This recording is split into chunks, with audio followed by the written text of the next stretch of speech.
Y aquí estamos nuevamente en este ya clásico micro en el que rescatamos pinceladas de historia de aquel pequeño Madryn del siglo pasado y que traemos en este programa Sin Hilo ya en nuestro 6º año y que vamos a tratar de que la gente que conozca las historias las recuerde y que la gente que es nueva las conozca y de esa manera poder querer, porque es muy difícil apreciar, es muy difícil querer lo que no se conoce. Así que vaya como pequeña contribución. Y en el capítulo de hoy vamos a traer a una vieja costumbre, o aún hoy existe, pero en aquellos años, en los comienzos de aquel incipiente pueblito de Madryn, era una costumbre muy común. Por tener una mayoría de inmigrantes españoles, vascos fundamentalmente, e italianos, era muy común que a cada persona por ahí se le pusiera un sobrenombre, un apodo, algo que tenía que ver o con su aspecto físico, o con su oficio, o con su ocupación, pero evidentemente era como un sellito que se le ponía a cada una de las personas.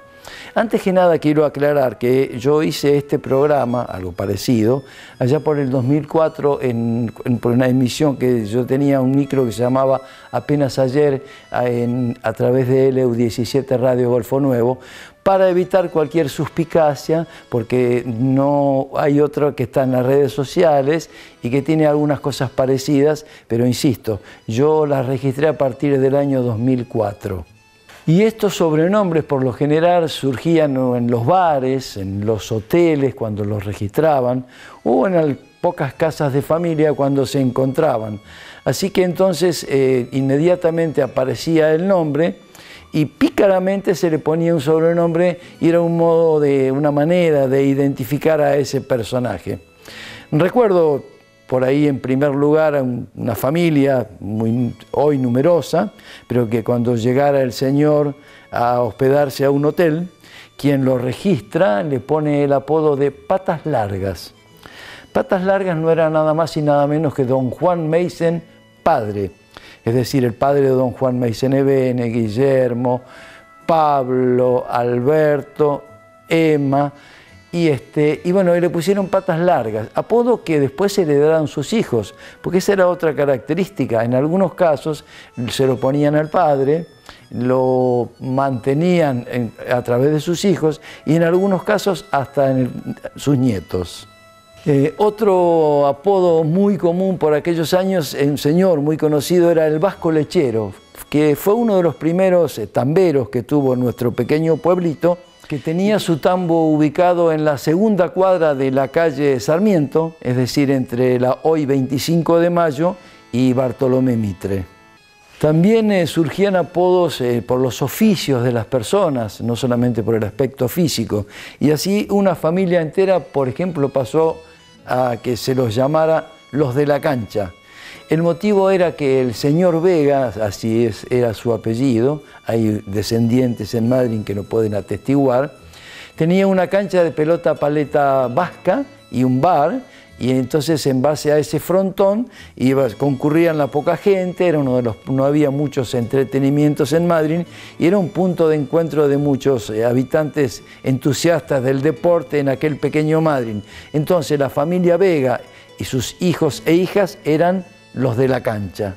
Esta cancha de pelota paleta estaba ubicada donde hay hoy una metalúrgica, en la calle Alvear, entre Belgrano y 9 de Julio. Otra familia, en este caso dos familias, tenían una denominación que eran los de la imprenta, que eran la familia de don Vicente Pérez Medel y Eliseo García Sáinz, que tenían la imprenta y que editaban el semanario Golfo Nuevo, realmente un lugar donde hay que recurrir para revisar un poco la historia de Madryn. Ya bien dicen que el periodismo es la primera versión de la historia.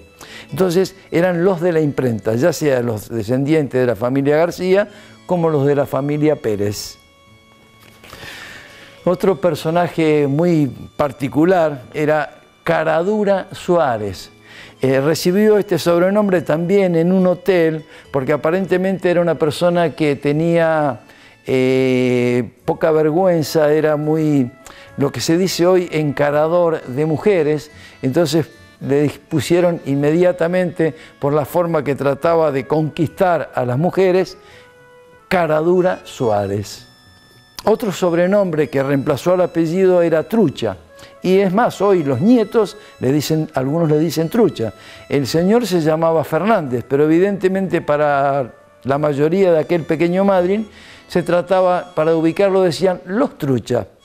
A este capítulo de apodos por hoy lo vamos a dejar acá y lo vamos a continuar desarrollando el miércoles que viene en el programa Sin Hilo, aquí en este micro que traemos pinceladas de la rica historia de nuestro ex pequeño pueblo.